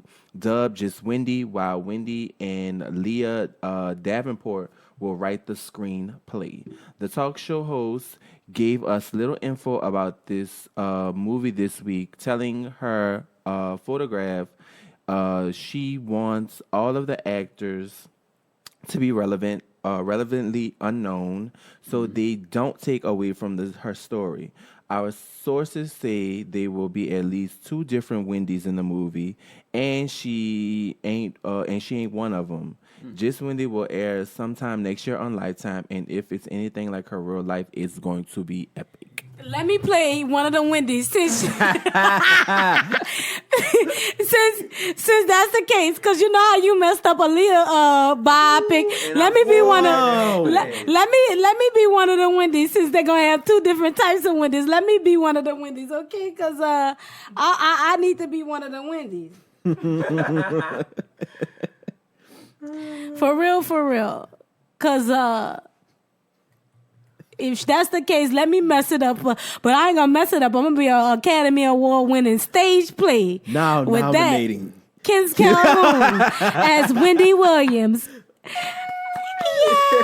I will be. Let me be the adult Wendy. Let me be the adult Wendy. Let me. I don't gotta be tall enough. She had a different Aaliyah didn't. Missy Elliott was skinny in the movie. Man, let me be Wendy. I ain't gotta be. Come on. Missy Elliott didn't lose weight until after Aaliyah died, and they had a skinny Missy Elliott. So let me be a short Wendy, and you can make me look taller. Who gonna play her? Laverne Cox? That's the only person I can see. Hey, why you playing? That'll be a good Wendy. Right. How you do? She already got it. The bass in her voice. Mm-hmm. Laverne Cox could play that Wendy. I think it'll be a good move. I think it. Serious. Not joking right here. We're not joking. We're really serious. Laverne Cox for Whitney Williams. Right. I'm dubbing Laverne Cox to play Wendy, the adult Wendy, in the Just Wendy biopic. Wendy, if you're listening, girl, I think that'll be a good move. But you gotta get your girl Laverne. I do make agree your with her. move, like, sis. She wants relatively unknown people to play, so it won't take away from it. Because you know, if you have big names in it, ain't nobody gonna really be worried about the story. But Laverne Cox is kind of well known, but still, I feel like she all right. Like, she's not, everybody know her from, being a transgender woman and being on Orange Is the New Black. But to be Wendy Williams, right, that'll probably really set her up for like a lot of roles. And a lot of openings and opportunities. Yeah, and then hold up, let me get this straight. Mm-hmm. And then when she get the part, I don't want none of y'all talking about, and I'm talking to the women. Don't be talking about, they trying to make trans women play real women. Look here, mind a business that pays you. Mm-hmm. We want Laverne to play Auntie Wendy, because that's the only person we know that could play Wendy, that's gonna play good, and actually the diva-ness of Laverne Cox is what I'm looking at. So we don't care who play it. Just get Laverne Cox. I think I'll watch that. Don't get no unknown people. If you get Laverne Cox to play you, Wendy, that's gonna be a movie to remember about your life, especially because she probably could connect. Right, with you don't never know what Laverne was doing when she was trying to transition as a woman. She probably was doing the same thing. Probably even got date raped too. Cause baby, I'm trying to figure out who date raped Wendy. Who slipped her Mickey and rode that train? Okay, cause that's some long legs right there. For real, that's a lot of women. I want to know who took advantage of Wendy, and I definitely want to see the part of about the marriage and all that stuff, because her husband is definitely a low down dirty dog, and his son beat the shit out of him, and that's what you're supposed lay hand $1-800 beat his ass. Okay, but I definitely want to see that movie. Like I think I'm gonna watch it. I'm not a big Wendy Williams fan, but I'm gonna be like, yeah, we got to, and we're gonna do a movie review. Like, how y'all feel about the Wendy? We're gonna go live on What's the Word? Like, oh my God, it's gonna be something to be watching. But speaking of movies, they got the Harriet Tubman movie coming. Oh, they sure do got the Harriet Tubman movement. They could have had me casted as Moses. I could have played Harriet. Cast me. Before we get off subject. Yeah, it's good. Well, Nicki Minaj and her new boo have took a step forward into the altar. They apparently have gotten their marriage license in Los Angeles. Whoa. Although it's all on the low, the down low. Well, it's not no more because it hit TMZ, baby. So you know we about to get everything In your face. But sources with knowledge tell TMZ, Nicki and Kenneth Petty, who is her boo, took a trip together to the Bev Hills courthouse Monday. Witnesses say they saw Nicki and her boo at the marriage license window, and they got the paperwork they need to tie the knot. Nicki and Kenneth were trying to keep a low profile inside the courthouse as they waited in line at a window that read marriage licenses and ceremony apps only. And Kenneth paid for the license before they left. Nicki was wearing a ball cap, but it's hard to hide that knee-length bright red do. Because she had like red hair in her head currently. It's interesting. Back in June, Nicki said on her Cream Radio show that she and Kenneth had already gotten their marriage license. No word on when Nicki and Kenneth will make it official, but typically the license is pulled shortly before the nuptials. A marriage license is good for a maximum of 90 days. Nicki and Kenneth began dating last year after rekindling their flame from their teen years. I didn't know that. This will be Nicki's first marriage. Well, congratulations to you, Nicki. That's good. You and your fine-ass man. Oh, so that's why it was so easy to take him, ain't that the same dude who's supposed to be a convicted felon and stuff like that? Like, so they actually dated before. So that's just probably I know how that feels. She dumb. I mean, no, I'm not dumb. I mean, well, that must have meant the truth then. Shit, I ain't really meant to say she was dumb, but still, that must have meant the truth then.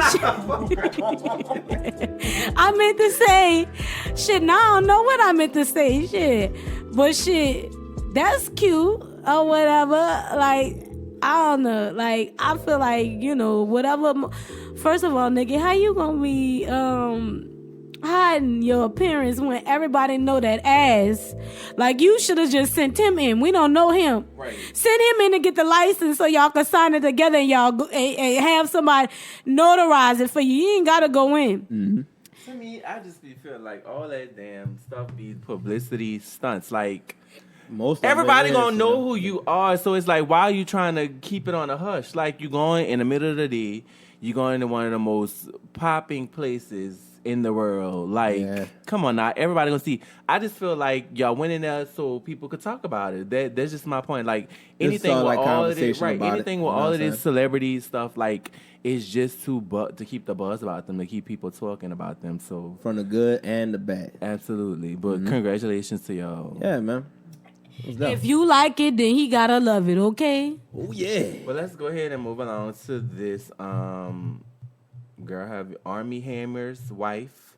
I know a lot of y'all have been seeing this thing about his son, like, putting his toes in his mouth, and it has a lot of people talking about it. So here's an update from 12:33 p.m. I want to say this was yesterday. Mm-hmm.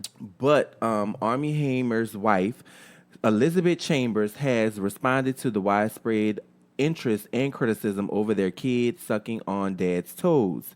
In response to someone on Instagram, she wrote, "It wasn't 7 minutes, more like 5 seconds." She went on to say, "Our son likes to play with people's feet, and I put the video on our family stream because the phase is an ongoing joke," sharing that the video on Instagram was not the best move on A's part, but I can assure you that our children's safety and well-being is always our first priority. Mm-hmm. If you thought Tom Brady kissing his son on the mouth was weird, wait till you get a load of Army Hammer and his toe-sucking kiddo.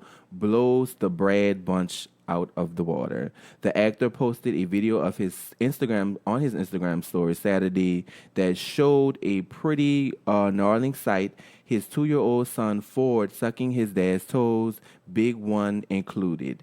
In the since expired clip, Army is being recorded presumably by his wife Elizabeth Chambers, lying down on a couch with his boy on the other end and the kid's mouth on 2 of his pop's toes. Looks like Ford's really trying to get more in there too. At the time, Army captured the clip. This happened for a solid 7 minutes. He put a hashtag and he said foot fetish on fleek, and the women on the video jokingly notes this is not normal. We might have to agree with you there. Lots of people have had lots to say before the toe sucking, but truthfully, there's really not much to add other than to each their own. Bottom line, Army and his son are close. Just like TB is with his kids. Y'all recall Tom was filming giving his 10-year-old son a peck on the lips during a segment from his Facebook series Time versus Time, which tons of folks were weirded out by. Can't say much for sure which one caused more of a stir, but there's both up there. To me, the thing with the Tom Brady thing, nothing is wrong with, giving your son or your daughter a peck on the lips. A lot of parents. And first off, that's your bloodline. Right. Every parents do that. But to me, with the toe sucking thing, I don't really. That's too far. See a I don't see a problem with it. But to me, I wouldn't. Let me finish. I wouldn't post stuff like that. If your child have a thing with sucking your toes or whatever y'all do in the privacy of your home, stop posting that stuff on social media. Y'all know people are gonna give their opinions. Y'all know people are gonna say things about it. The memes gonna come, and then what you saying with the foot fetish thing on fleek, like that's nasty. That's not Just cool. like we was talking before before the show started. It's like you have to be careful with stuff like that because you have people. You have pedophiles out there that, they love stuff like that. And it's like they get off by stuff like that. So you just have to be careful what you post. Not saying, some things, it just need to stay private. If that's what your child like to do, keep that private. Don't post that stuff. You just got to be careful because even though that was on your story, somebody quick to screen. Oh, let me screen record this. And then so you guys see how it may millions of affect. people have that, and it's already out there. It's too late. Even though it disappeared, it's still in people's phone because most people didn't probably already screen recorded that. But what do y'all think about this whole situation? Well, how I feel about it, like it's gonna that kid gonna eventually probably see that down the line, and be then like, I was really sucking my daddy's toes. And then you got people that might see him and like, you was that toe sucking kid, and then they might have him traumatized, like because a lot of people gonna do a lot of nitpicking and just calling him all types of names. He gonna have to deal with that. He might get a nickname at school for being a toe sucker. You know what I'm saying? And the girls gonna love him. Yeah. Somebody gonna love him, not just the girls, but second, please me, baby. But like, my whole 401k about that is like. The reason why I have a problem with it is because your feet touch the ground, touch more things. What if he had drunk. fungus on him? Like, he could have athlete's foot, and that kid got it all in. Thrash is real, and thrash could kill a kid because antibodies is not strong in their body. You touch your feet, then touch a whole bunch of stuff before your hands do because you constantly walking, and it's like you letting him, and this not no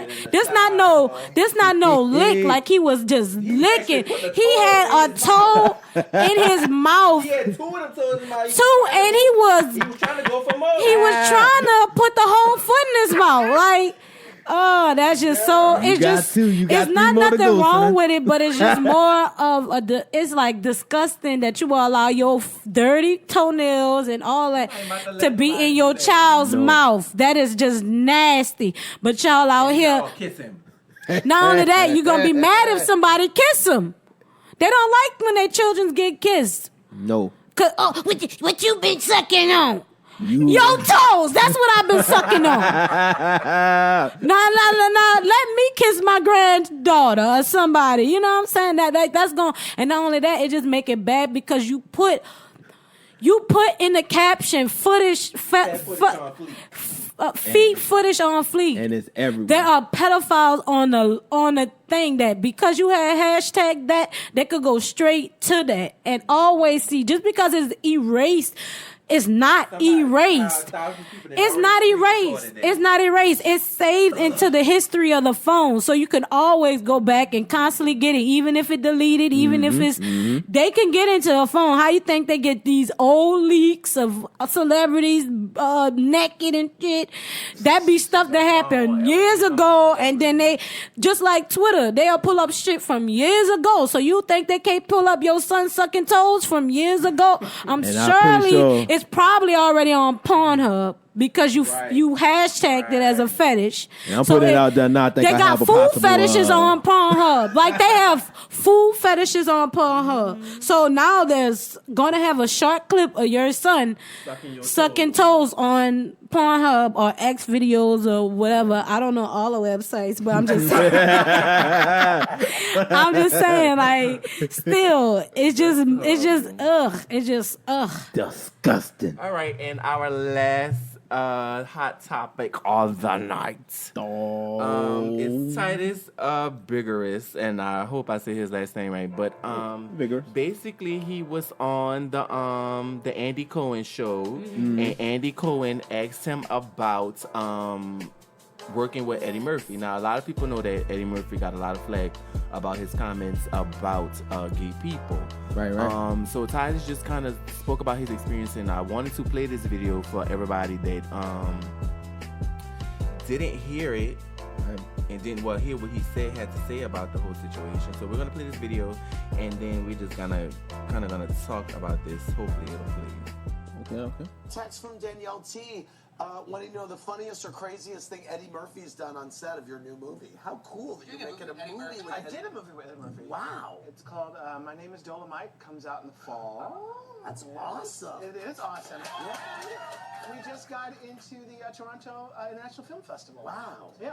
Was he cool to work with? He was wonderful to work with. He is a brilliant man, and I'm so excited that for all the people younger generations who do not know Eddie Murphy, will learn why he's a legend that he is. Did you get to chat with him at all? Because he was very... Of course I did. Why wouldn't I? Yeah, of course. Well, no, I just wonder if you got close at all, because he was very problematic for the gays at one point when I was coming up. I see. He wasn't problematic for Titus. Good. And we had a wonderful time. And we talked about Dreamgirls and should have won the Oscar, I believe. Yes. So he was great, and any troubles he may have had with gay people, I guess are gone because he loved me. Good. Very good. So yeah, just like Laverne said, people can evolve. So, I mean, how long ago was that? Because I don't really, that was my first time hearing about it. But yeah, people definitely, you gotta give people, like I said, ignorant is bliss. And sometimes it might be a bad situation he had with somebody that was gay that he just put all the gays into one barrel. I mean, like I said, people do it all the time though, but you can't really fault the person. You just fault the experience and how they learn and stuff like that. And obviously he, like I said, he didn't discriminate when it came to him, and he actually had a good time being on set and working with Eddie Murphy. I feel like I said earlier in the show, just because somebody don't agree with your lifestyle or agree with everything you do and he just got a bad opinion about something, stop taking people's opinion as fact.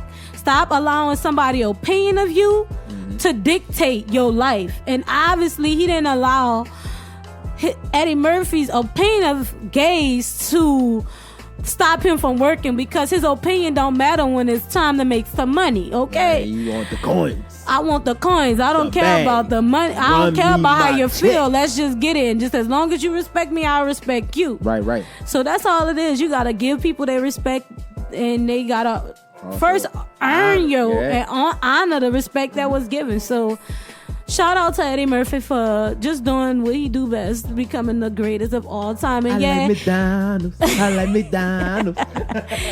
But today was an awesome show, you guys. Yes, indeed. Shout out to everybody supporting us, fans, family, and all that, because that's definitely important. That is what give us the strength to be us, to do us, to give y'all great shows and continuing on with our legacy and stuff. Shout out to all of the listeners. Shout out to Spitta for being our special guest of today.